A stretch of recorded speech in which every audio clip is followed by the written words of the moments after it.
Hello everybody, and thank you for tuning in to the weekly report. McConnell cannot stop the non-interventionist tide. Even Republican stalwarts, like current Senate Minority Leader Mitch McConnell, are starting to notice that something is shifting in the party.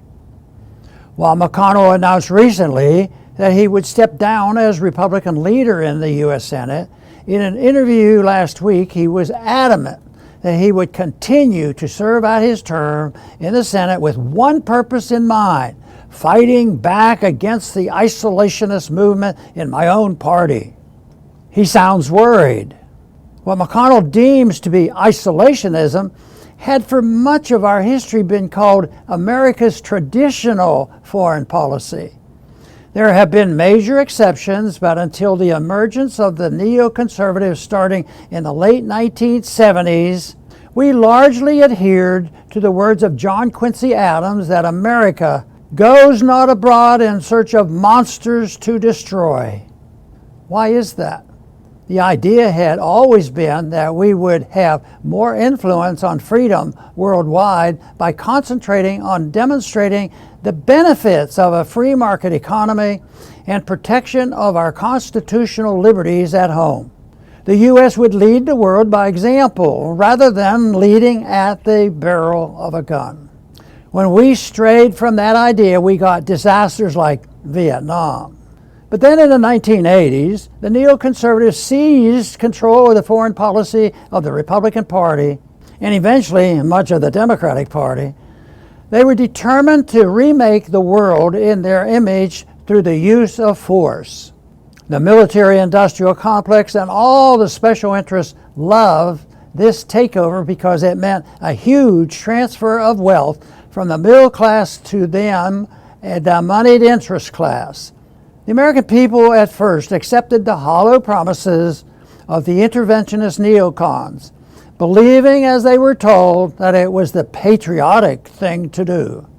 What we are now seeing, and is evident in the polls as well as in the speeches of our politicians, is a shift away from interventionism. The mood has changed, and more Americans are tired of being told they must sacrifice to save the rest of the world from itself. Recently, Colonel Douglas Macgregor posted on Twitter, "We have lost $14 trillion over the last 20 years on dumb interventions in other countries. What good has it done?" Many Republicans are asking that same question. What have we gotten for the first $100 billion to Ukraine? A victory for freedom like we were promised? No, we got rampaging inflation, decreasing standard of living, and demands for another $100 billion. What did we get for the trillions of dollars we spent in the 20-year war in Afghanistan? Peace and democracy in the region? Hardly. As it's often said, we spent 20 years in Afghanistan replacing the Taliban with the Taliban.